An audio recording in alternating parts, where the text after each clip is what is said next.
How mathematics finds order and rules in a complex world. The world is very complex. We can see this even when we look at a single day. We manage our schedule, our family's schedule, and the flood of information and notifications. We also think about how our bodies feel and even about what is in people's hearts. Nature is complex too. Wind, temperature, humidity, and even a tiny speck of dust, or a small change in ocean currents, can quickly change the weather. When many layers overlap like this, it sometimes becomes unclear what is the cause and what is the result. At times like this, the role of mathematics is surprisingly simple. It does not force us to change the situation. It helps us see it in a new way.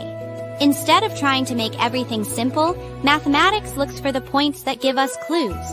Rather than jumping to a conclusion right away, mathematics first examines what is connected to what.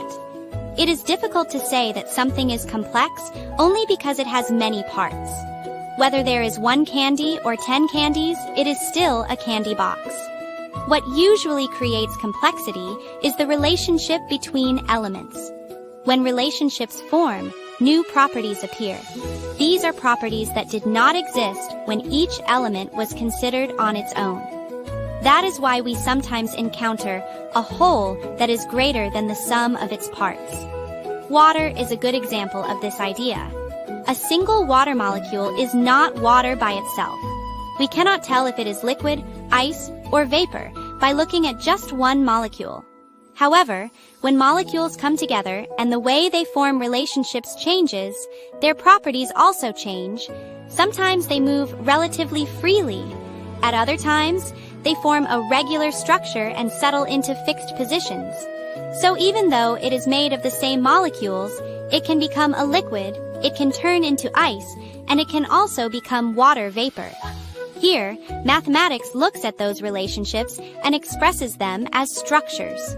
We examine how closely the particles come together, which directions they arrange themselves in, and what kinds of patterns repeat.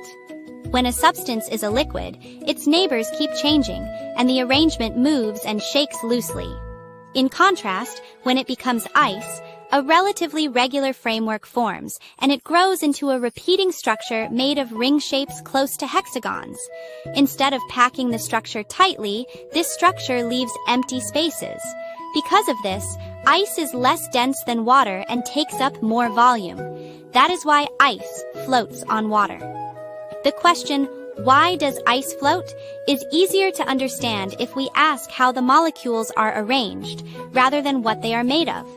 A society made up of people is not very different either. We cannot explain a society only by the number of people. Who is connected to whom, and how often those connections happen, changes the shape of the society. That is why a society is more like a map of relationships than a list of people. Even when the same people come together, a completely different scene appears when the way they are connected changes. Sometimes this view alone does not clearly show the order. At times like this, we add numbers and symbols to turn the structure into something we can work with. When we line up the flow of time on a single line, it becomes a sequence. When we connect how strong or weak relationships are using expressions, they become equations. When uncertainty comes in, we need probability. When something changes continuously over time, we study it using differential equations.